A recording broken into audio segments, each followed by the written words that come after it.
It's Saturday night. Welcome to the Jonathan Ross Show. And we have a fabulous lineup for you tonight. Some fantastic guests. Let's start, as we often do, by looking in the green room and meeting them. My first guests are the kings of the new Bake Off. They make an odd couple, but they're a truly inspired pairing. It's Paul Hollywood and Noel Fielding. Paul, hello to see you. Noel, great to see you as well. There they are. And we've got movie stars for you tonight as well. My next guest is one of the screen greats. She really is. You'll know her from huge hits like The Big Lebowski, The Hunger Games, one of my favourite films, Boogie Nights, or in the Oscar-winning Still Alice, of course. It's the incredible Julianne Moore. Thank you for joining us.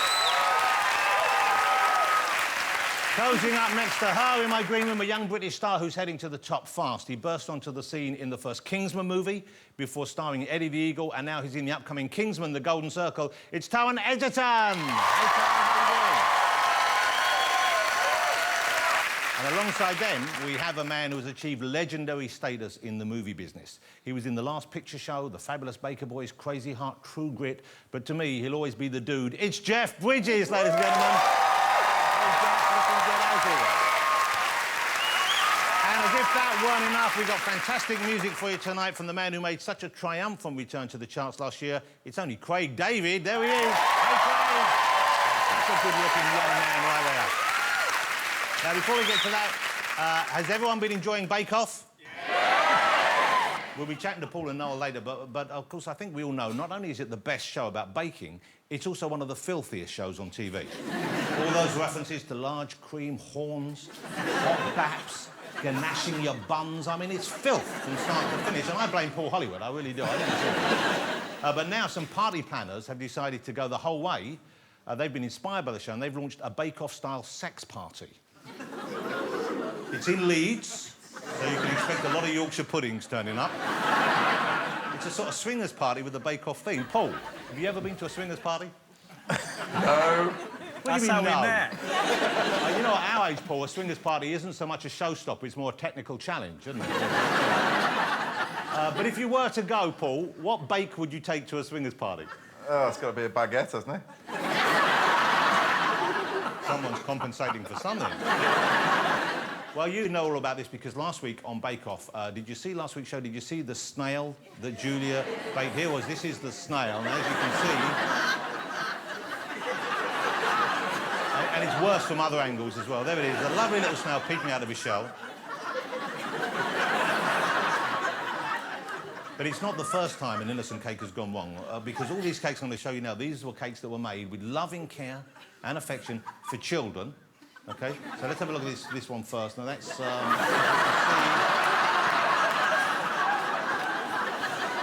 you get the dimensions of Peppa Pig just a little bit wrong, and you wind up with a very different sort of porker.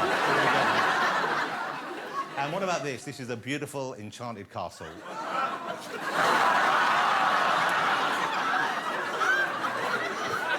I wouldn't know what bit to eat first. But this is a cake we was had a photograph. This was meant to be sexy. This was done. This brings us back to that swingers party. This was made by a specialist cake maker in Devon. Look at that. That's a very happy birthday indeed. I think it's only sexy if you're Wallace or Gromit. Look at their faces. Paul, would you give that one the Hollywood handshake? Definitely not, no. Now, more and more people are renting these days because it's more affordable. It's very hard to get a foot on the property ladder, of course. But one property came on the market this week for rent, and I thought I'd show it to you because it's a very affordable $35,000 a month. I know you're interested already, and to be fair, that's all bills included. It's filled with character, it's beautifully decorated. I think you'll fall in love with this place. Let's take a look in the bathroom. Now, most people have lovely pastel colours. This house has gone for a massive painting of Saddam Hussein. Yeah. That's not who you want looking at you when you're dropping off your weapons of mass destruction in the loo, is it? You don't fancy that. This is in the same house. As I said, this is on the market, 35 grand. Choose another bathroom. This one has a mural of Chairman Mao. Of course it does. Why not? Okay. And it's not just dictators. If you look under the stairs, once again, an actual photograph from the house. This is Pope John Paul II. Using his papal peephole, I imagine. And all that, OK, fine, you can kind of live with all that, but there's one mural in the living room, and this is where I think they've gone too far. The cruelest dictator of all, and you would find it difficult to live with him looking at you, I'm sure. Look at this. Now, what was it? hang on a minute, I just realised if Cal's there, let's go back. Maybe that isn't the Pope. Maybe that's Louis Walsh. That's who it is. Let's get my first guests out from the Great British Bake Off. It's the odd couple themselves. Here they are. It's Noel Fielding and Paul Hollywood.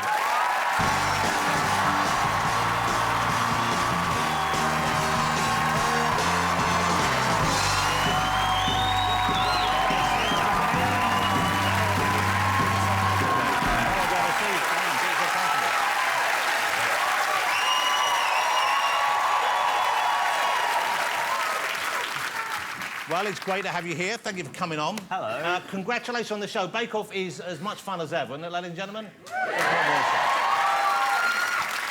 I'm sure I wasn't the only one who was surprised when I heard you were taking over the job, Noel, because you're not a kind of immediate choice, are you, I would have thought? No, I don't know. It's a bit of a sort of wild card, really. But, you know, I got the call, I was in my coffin, and I ain't had much on. I like a quiche, why not? So, presumably, you were a fan of the show beforehand? Yeah, big fan, actually, yeah. I actually got into it. My friend Serge from Kasabian said, oh, you got to get on Bake Off, it's great. And I thought, oh, Bake Off, I don't know. And then I watched it, ended up watching, like, 3 series back to back. It's very Moorish. Absolutely loved it. And then, weirdly, about, I don't know, a week later, they said, well, do you want to come in and maybe do a test for Bake Off? And I thought, is this a dream? And so you auditioned? You had to do an audition? Well, I had to do a sort of, you know, a little chemistry test with Sandy, and we just knew immediately. We loved each other straight away. We made love immediately. And she's a lesbian, so it's quite something. And I'm a lesbian, so it's ridiculous. No, you don't have... I mean, obviously, we know you are a master baker, and baking was in your family. Yeah. Do you have any...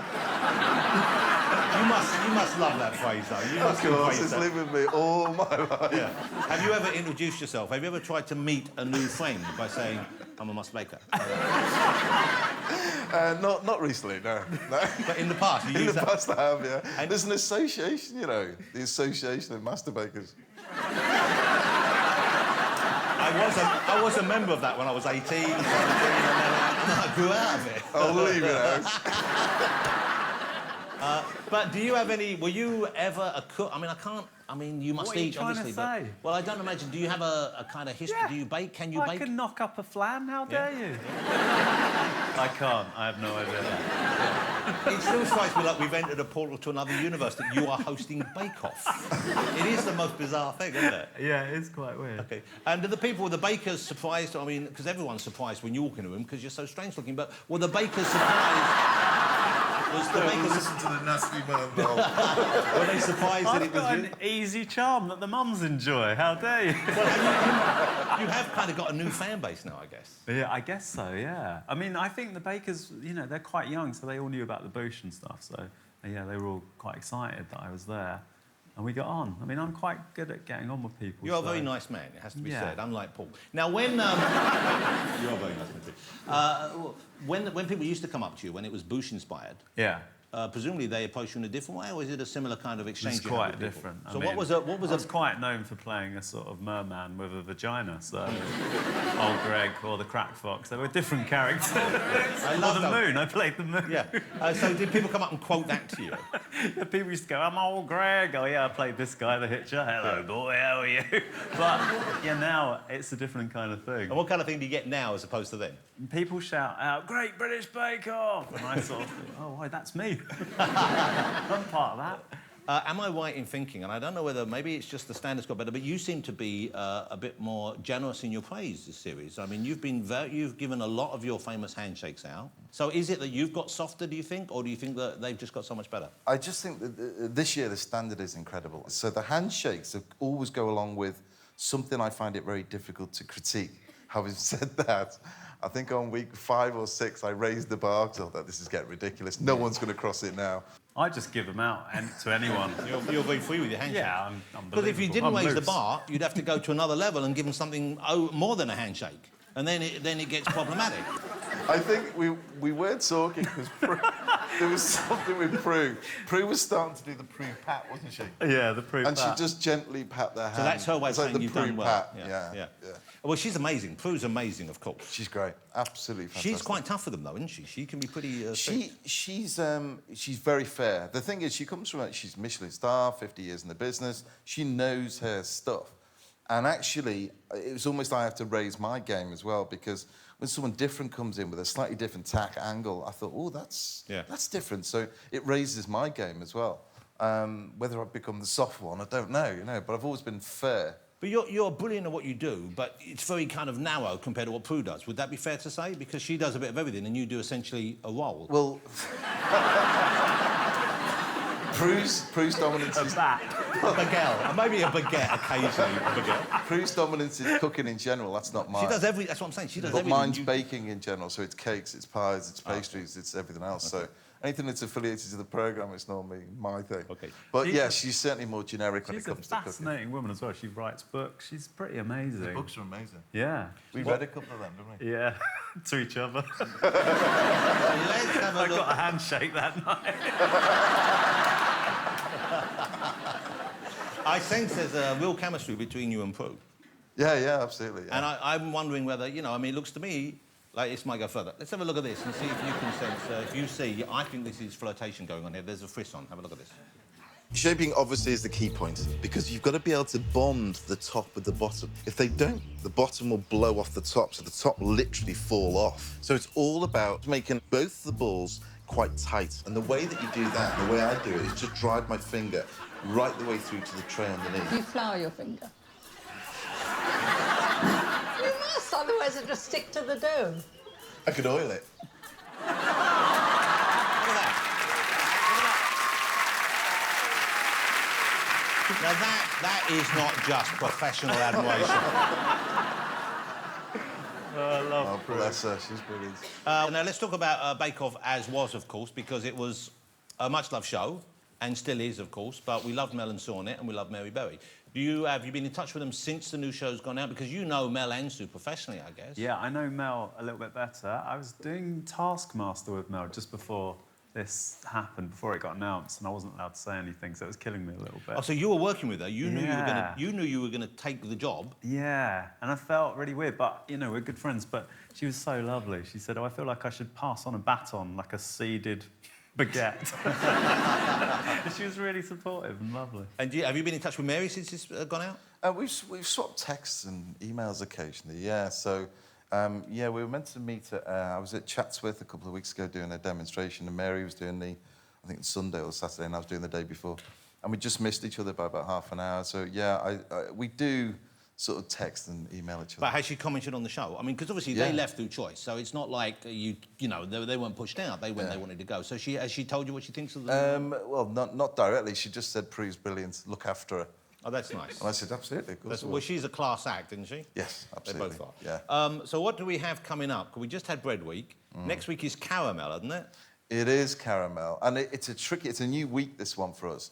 So it's a real celebration of sugar. And more specifically, caramel and the diversity and the things that you can bake with caramel. And it was delicious. Perfect for me, I'm part wasp. Yeah.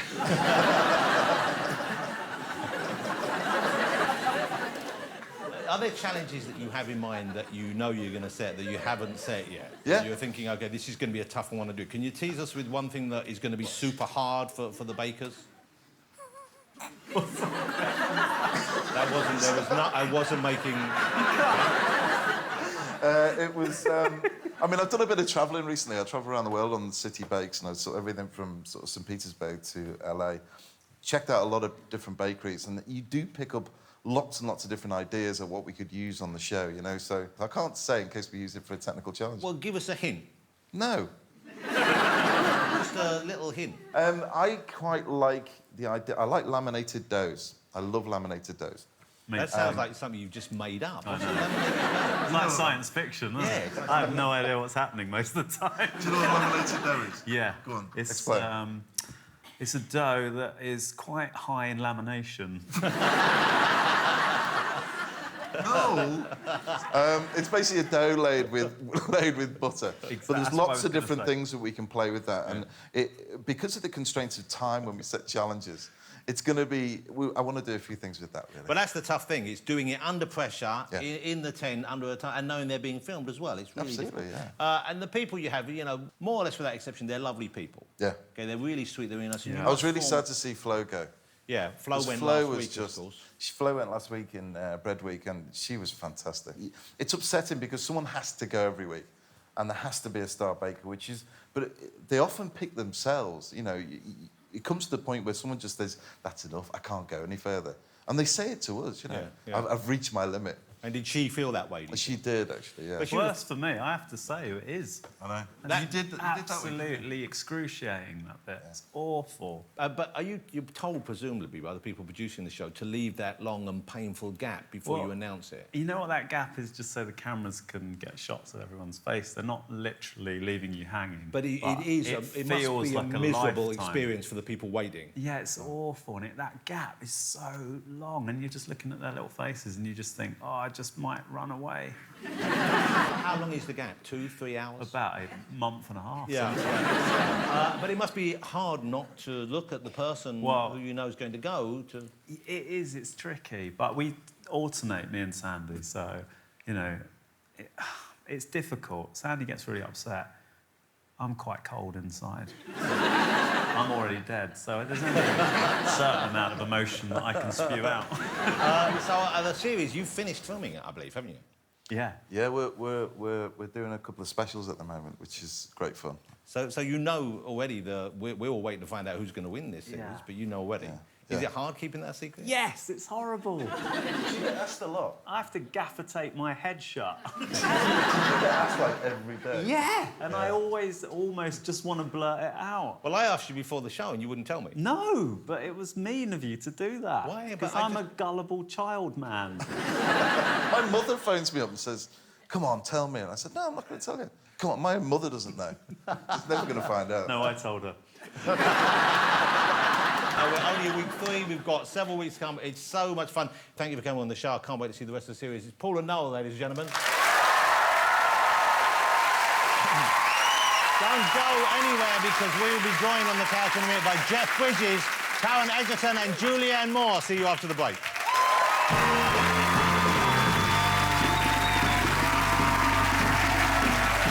Welcome back to the show. Let's get my next guest right out here. I couldn't be more excited to have them on. It is Jeff Bridges, Taron Egerton and Julianne Moore. Coming out, guys.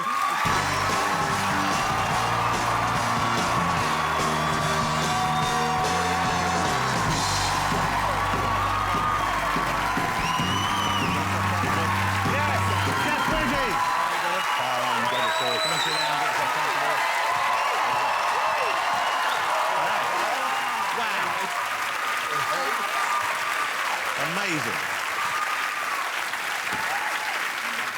So you guys are all here together for Kingsman: The Golden Circle. Yeah. Out next Wednesday. In the interest of full disclosure, I should say the brilliant script was written by my wife. That's so, right. I wish I could take any credit, but I'm just getting her way. And this is Karen. You're back for the second spell as Eggsy. I am, I'm back. Now, I'm very excited. And that was your first big movie, really, wasn't it? Kingsman: The Secret Service was my first movie, full stop, my first movie role. And now we're back for a sequel. And we've assembled a little sort of rabble of incredible actors to join us for the ride. It's an incredible cast because, obviously, and we'll talk about Julianne and Jeffrey in a moment, but you've got Halle Berry in it with you, you've got Channing Tatum. I mean, it's amazing. Mark Strong is back, Colin Firth, of course. Yeah. Julianne, will you please set the movie up for us? Because you have a crucial and very important role in this film. Oh, okay. Well, you know, there's always... I'm the villain. There's always a villain in a Kingsman film, so the spies have somebody to fight, I guess. And so, but now they're the Kingsmen and they're the statesmen. So Jeff is from the statesmen, they're from the Kingsmen. I'm the villain. I don't know. Julian, have you... I got off a plane like 7 hours ago. Can I just check, have you seen the film? Yeah. Because it's good. I think you'll enjoy it. I think you should No, watch it's good. It's, yeah, You should it's watch the funny, whole thing. yeah. Okay, Julianne plays Poppy, and Yeah. it's a very, I mean, it's a kind of a high concept for what she's about and who she is, isn't it? Yes. She... Oh, no! Why you give me all the plot stuff? She's an international drug kingpin who lives in the middle of nowhere, and she misses the United States. She's an American, and she misses where she grew up, and she wants to create that world around her, and she's very nostalgic for the United States of the past, sort of 50s kind of nostalgia. So she has a bowling alley, and she has a beauty parlor, and she has a diner, and she has an entire world at her fingertips. Well, she's an amazing villain. I can't think of anyone else would do it with such charm. Let's have a look at a clip. I don't think this has been seen yet, so this is new footage you won't have seen. And there's a very special appearance from someone in the middle. We'll talk about that as soon as we come back. This is Kingsman, The Golden Circle. It's out on Wednesday. I saw in you what someone once saw in. Golden Circle proudly presents. My name is Poppy Adams, CEO of the Golden Circle. We engage in an aggressive business strategy, invest in the latest technology, and take strict disciplinary action.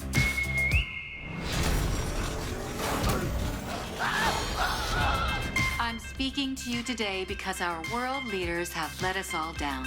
So we are coming out of the shadows and taking over. And to make sure no one gets in our way, Kingsman is Krampus. We can dance if we want to. We've got all your life in mind. Because your friends don't dance, and if they don't dance, well, they're no friends of mine. Kingsman, The Golden Circle, out on Wednesday. So, Julian, you mentioned there's an American group. They're called the Statesmen. They're kind of the American version of Kingsman, and you're the head of that group, aren't you, Jeff? That's true. Yeah. At the beginning of the film, the Kingsmen are wiped out, and they have to go to the. What do you guys call it? No, don't tell me it's coming. I've just landed in this plane. Don't tell me! It's coming! It's coming! No! It's got a C in it? No. It's got a B in it? Wait. Protocol. Yes. Yes, coming. Protocol. Doomsday Protocol!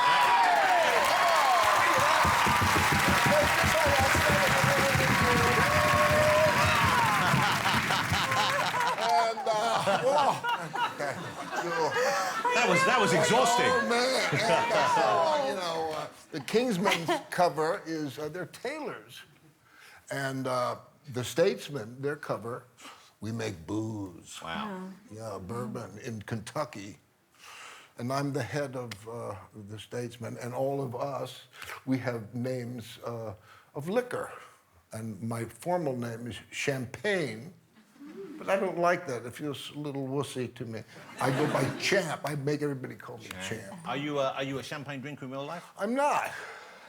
It's a bad hangover, don't you think? Have you ever had a hangover champagne? Yeah. Ooh, I'm a vodka guy myself. Yeah. From your memory a minute ago, I guessed it was vodka. But it's amazing to see such a cast of film, and of course you two are Academy Award winners. That's what they say. And nominated many times as well. It's amazing.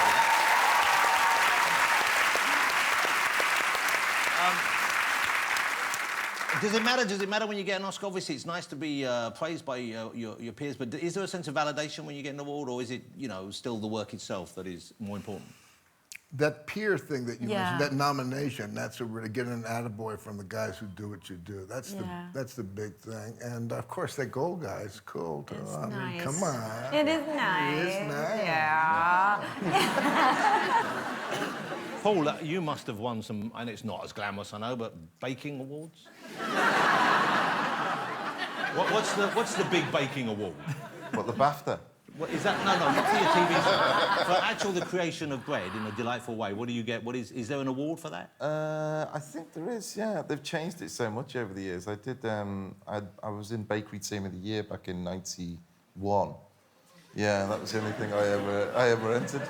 That's kind of a depressing thing to do. Have you won any awards? Yeah. I've won every award going. Isn't that wonderful? Yeah. I was just pipped at the post for Rear of the Year. OK, so there's a lot of action in the movie, of course. Yeah. Oh, yeah. And you in particular, Tony, you handle yourself pretty well. Thanks, mate. Because the scenes in the movie, there's sequences between you and Channing, and they look pretty intense, and they look pretty real as well. Yeah, don't fight Channing Tatum. Just don't. That guy is strong as an ox. Wow. I sort of thought, oh, I know, that guy can dance. He's going to be very gentle, and, you know, not at all. I mean, the amount of bruises I left that week with, but it makes for a good fight scene, I think. Yeah. Now, there's a surprise guest star in the film, and we can't give away what this person does, but you might have seen it. I don't know if you saw it. Let's have a look at this, and you'll recognise him instantly. OK, Elton John, Sir Elton John, and he has a fairly large role to play in this film, doesn't he? Big part, yeah. We can't talk about what it is because Yeah. it would spoil the movie. But you have a lot of scenes with Elton. Yeah, Now I that have a must lot. have been great fun. It was amazing. It was really amazing, and he's so good in the movie, and he's such a wonderful person. He was excited to be there, and you know, really had a good time acting and stuff. And I was trying to be very professional, you know. So we'd been doing it for like a couple of weeks, and then eventually I just couldn't take it anymore, and I was like, there was this one time I was 16 and I went to a concert, and my friend was a roadie, and so I went backstage, and you walked by me, and that was it. You know, that was it, and that's the end of the story. He was so nice about it. He was like, oh. And he was singing in front of you. You were there, and he was like giving you a. We were. He was sitting at a grand piano, and we were setting things up, and he sang songs all day long, and people couldn't believe it. Wow. Yeah. Now, the reason why I'm excited about Elton John in the movie, not just because I'm a fan and he's terrific in the film, but I know that they're planning a biographical film on a certain part of Elton John's life. And I believe that part is going to be played by someone who's on the couch right now. Paul, it's not you, is it? Karen, can we talk about this? The fact that you're... Let's talk about it, yeah. You're going to be playing Elton John? I am indeed. I'm going to be playing Elton John in the musical.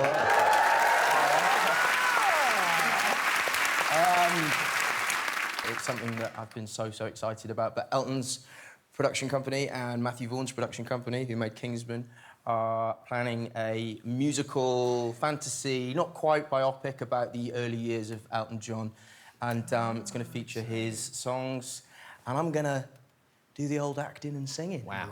Well, you've got a beautiful voice. I've heard you sing before. You do have a lovely voice. You sang on the Thank show you. here once. You've got a great voice. I did. I tried to steal the limelight from Hugh Jackman and didn't succeed. But there, it was a very valid attempt. And so this will be the early period. Will this be his flamboyant period as well, when he goes crazy with the stage wear? Or this Yes, is before? exactly. And as far as I'm aware, the plan is that it will be the world's first R-rated musical. Wow. As well. Well, that's it's going to Elton. be very unabashed in its depiction of him, I think. So it'll be quite full on. Of course, that's Elton, as the older folk will remember him. Younger people might not know that he was so flamboyant there. We have some... when you came on, you were talking about Eddie Eagle last time. Yes. And I got you to put on the Eddie Eagle glasses to see whether or not you looked... And it was very accurate I representation. think I know what's coming. Yeah, because... I would love to see. This would be a first look. Yeah. But I have glasses for everyone, so if you want to help yourself, you can help yourself to a pair there. Okay, you first. You go with those guys. Oh, I like these. These are kind of pedestrian. Wow, that's pretty good. Oh, they're very Elton too.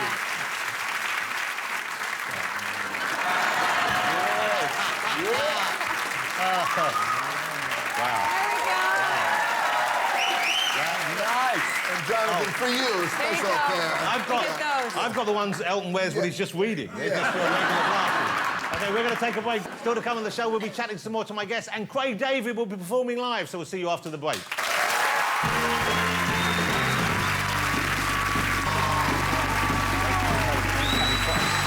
Welcome back, ladies and gentlemen. I'm still here with Noel Fielding, Paul Hollywood, Tara Edgerton, of course, Jeff Bridges and the fabulous Julia Moore. Guys, I couldn't have you on the show. Oh, by the way, everyone gave their glasses back, but you, Noel, what's the... Yeah, I'm going to be honest, you are not getting these back. They do suit you. Yeah. I can't have you on without talking about one of my favourite movies, I think one of the best American movies of all time, The Big Lebowski. It's an amazing film, in which you both star, of course. But a film, I mean, I believe when it first came out, and now it's kind of hailed as a classic, and it's has such a big impact on popular culture, but it wasn't that well received when it first came out, was it? No, that was a surprise. Yeah, it tanked, right? Yeah, that was nothing. Then it came over on this side of the pond, got successful, and then came back, and now they've got these festivals. You know, they have Lebowski Festival Right. and all those.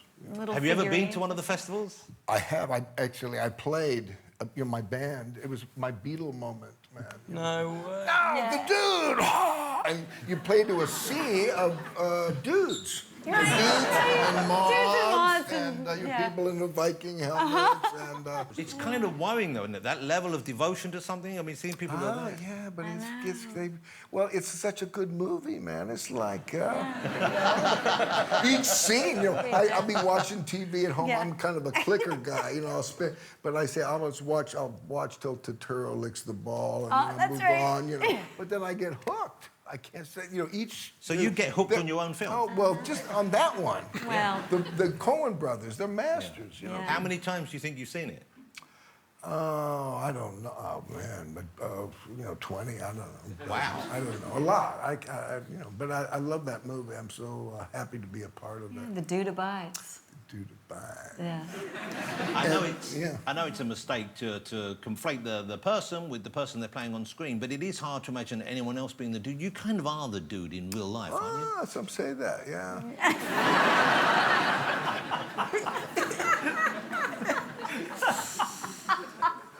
I'm just enjoying looking at it. I couldn't look in his eyes in some of the scenes because he made me laugh so hard. So I used to have to look like at his chin while we were doing Oh, we had a scenes. good time. Yeah, Oh, we it really was, had a what good time. a good movie. Yeah. Yeah. I've got a clip to show you. You don't need reminding, but it's one of the best scenes in one of the best movies ever made. This is from The Big Lebowski. Yeah, oh yeah, my condition was in.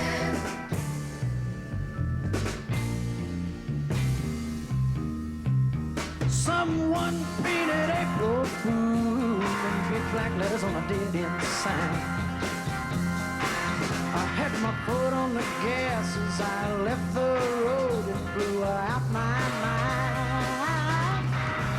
8 miles out of Memphis and I got no spare. 8 miles straight up downtown somewhere. I just dropped in to see what condition my condition was in. I said I just dropped in to see what condition my condition was in. Yeah, yeah, oh yeah.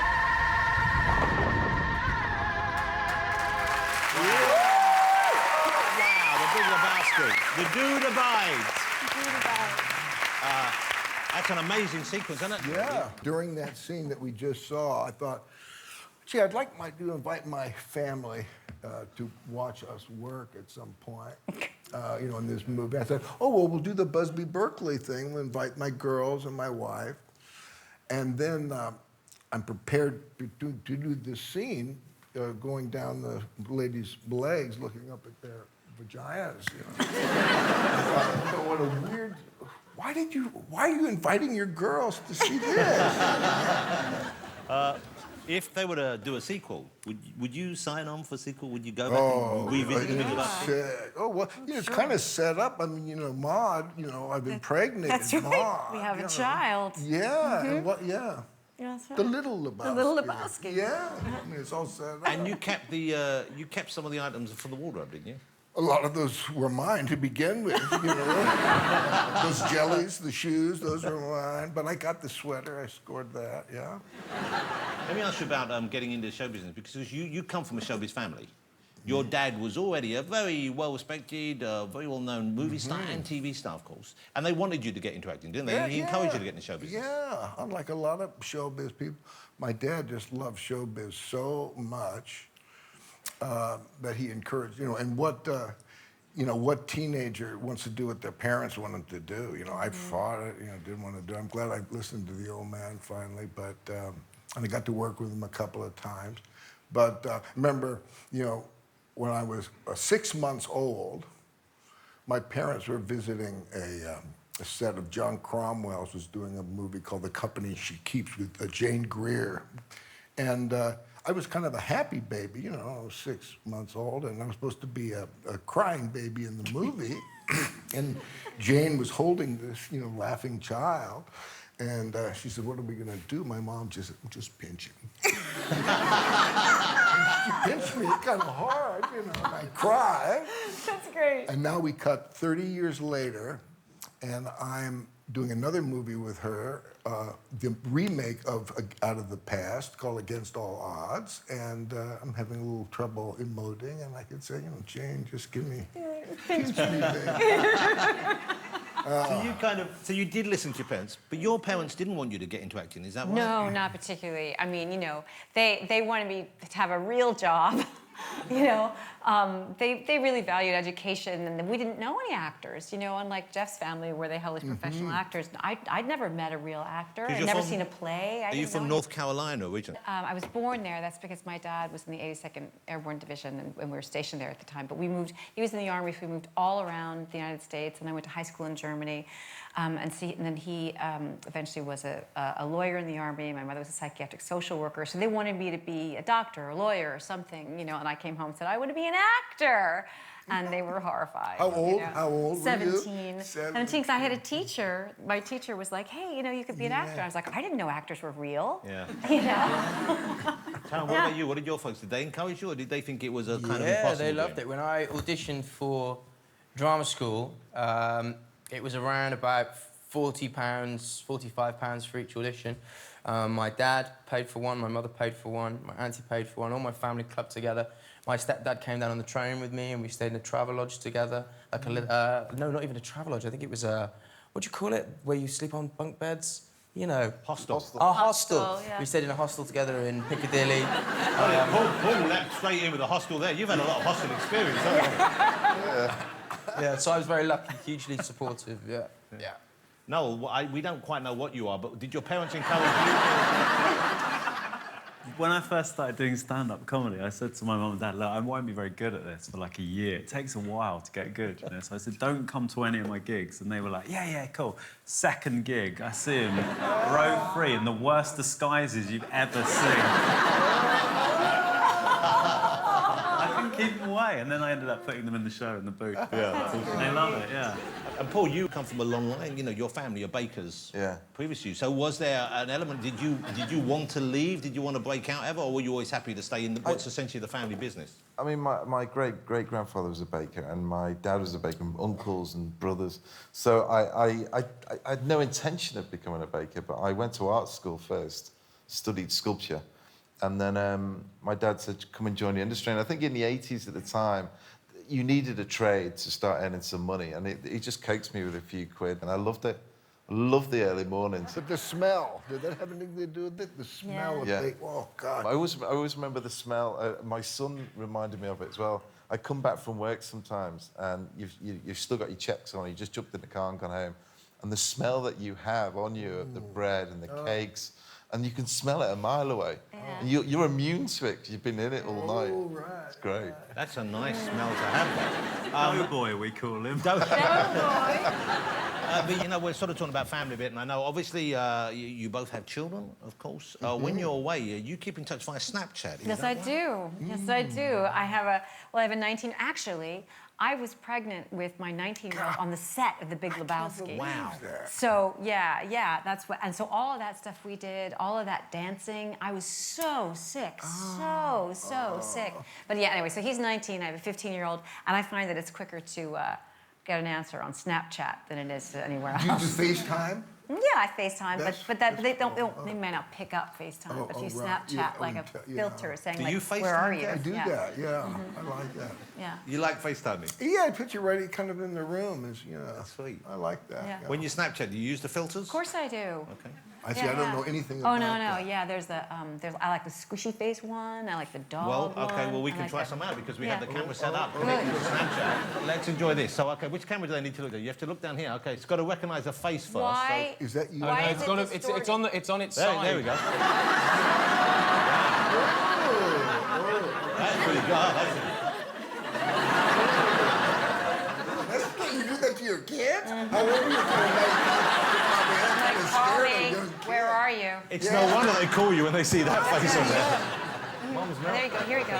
Where shall I look? There you are. You sort of go. There you go.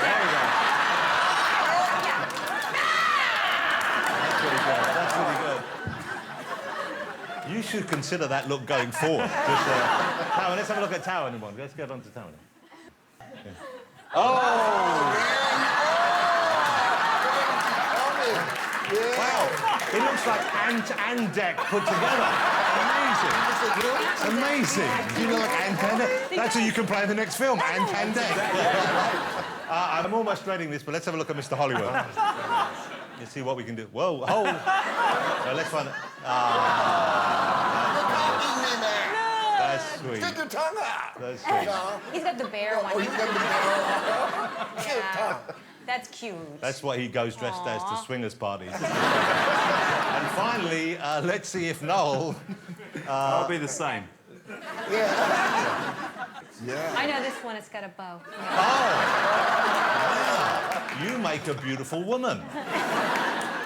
I'd like to see you do one. Yeah, You know, Jonathan, okay, well, your let's turn. put one on me. Let's see. Let's find one that... I mean, it's hard because when you are traditionally, you know, conventionally handsome, then it's obviously... it's not just There's a good smushy one if they go two Do a up. smushy Do one. that Let's- two. will you There we smush- go. Oh,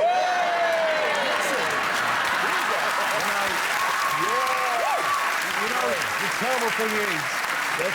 The awful thing is, it doesn't look that different. That's the awful thing. We're going to take a break. Don't go away, because afterwards we chat some more, and Craig David will be here performing.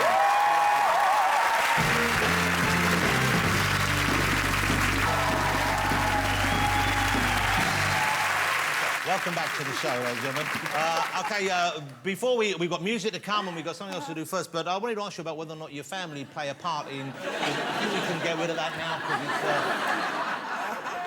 do your family play a part in what roles you accept? I mean, were they excited about you doing Kingsman, The Golden Circle? Gosh. Do they ever influence other decisions? So excited about Kingsman. They loved that movie. I mean, that was a big movie for them. And they don't, you know, they're not interested in a lot of the movies that I make. But I wouldn't have done the Hunger Games movies without them, because I didn't know the project. They were reading the books. I actually bought my son the books because he loved them when they first came out.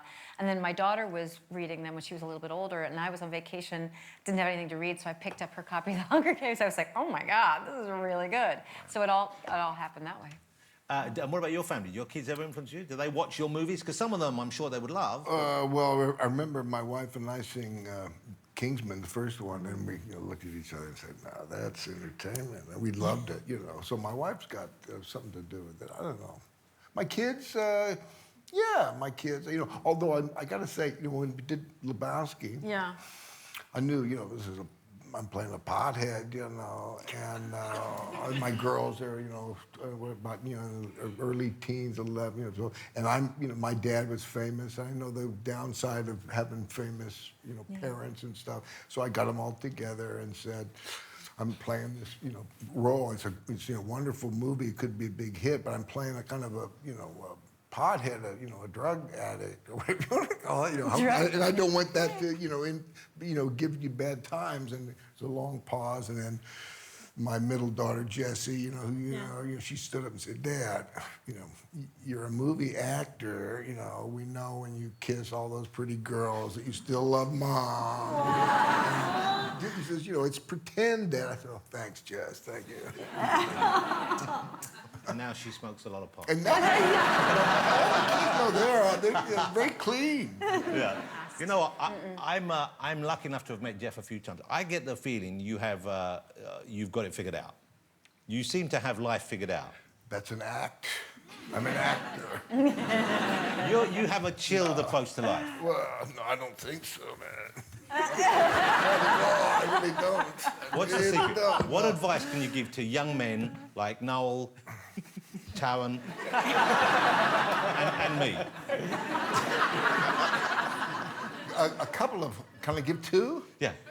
So the first one that came to mind is my mom, you know, because, you know, Taran, you know, I can share this with the guys, with the audience, I think. You know, he asked me, he said, "Do you ever get nervous?" You know, Yeah, as yeah, an actor. Well, yeah, I get nervous a lot, man, all the time. So I'd be, you know, teenager going off to work, and I'd be really nervous, doing well. And my mom would say, "Remember, Jeff, have fun and don't take it too seriously."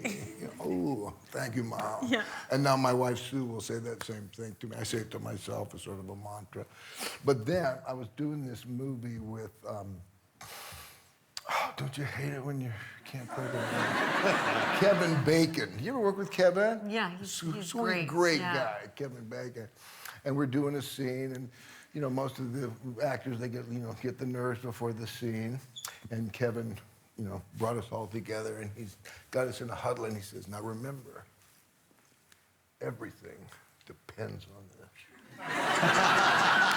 And it really put it in perspective, you know what I mean? Because, you know, it kind of does depend on it, and it doesn't. You know, I mean, you know, how you are in that moment, that's the thing. But, you know, come on, you know, look out in outer space. I mean, come on.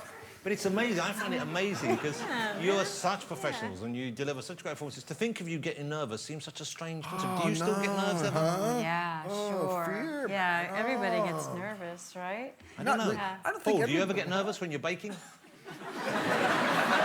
No, not when I'm baking. You nervous? Okay, look, it's been so lovely having you on the show. Thank you so much for being here. Thanks for Appreciate it, and having you were a us. great guest. The film Kingsman, The Golden Circle, opens on Wednesday. Of course, Bake Off is on every Tuesday night, and it's going from strength to strength. So thank you. Thank you to all my guests, ladies and gentlemen. You're all fabulous. Julianne, Jeff, Cowan, Paul, and Noel, of course. Join me on the show next week when sitting on the couch we'll have comedy legend Mel Brooks. Lewis Hamilton will be here, Paloma Faith, and the one and only Russell Brand. But now, with his new single, Heartline, it's Craig David.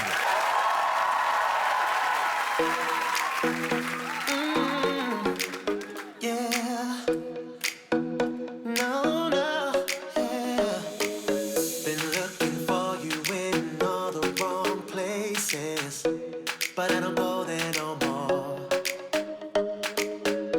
Every night, seeing all the same faces, but I see you before. I don't even know you, but girl, I think I love you, love you, love you. I put my lifeline in your hands. I already know it's over, never finding you again, I know, sir. What I gotta lose, I'll take a chance. Girl, I'm not afraid, ain't running away tonight, no. I put my heart on the line for you, put my heart on the line for you. All my friends think I'm crazy, maybe I've lost my mind, but I put my heart on the line for you, my heart on the line for you. I put my heart on the line for you, put my heart on the line for you.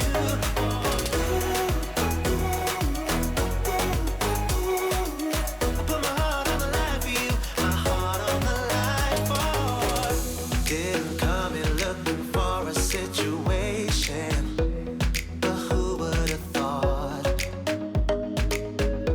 I'd be breaking every rule I ever made, but guess it's a good time to start. I don't even know you, but girl, I think I love you, love you, love you. I put my lifeline in your hands. I already know it's over, never finding you again, I know, sir. What I gotta lose, I'll take a chance. Girl, I'm not afraid, ain't running away tonight, no. I put my heart on the line for you, put my heart on the line for you. All my friends think I'm crazy, maybe I've lost my mind, but I put my heart on the line for you, my heart on the line for you. I put my heart on the line for you, put my heart on the line for you.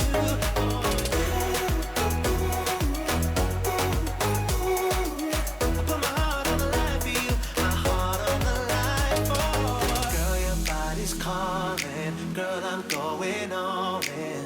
I put my heart on the line for you, put my heart on the line for you. And all the stars aligning, just like perfect timing. I put my heart on the line for you, my heart on the line for you. I put my heart on the line for you, my heart on the line for you. Craig David.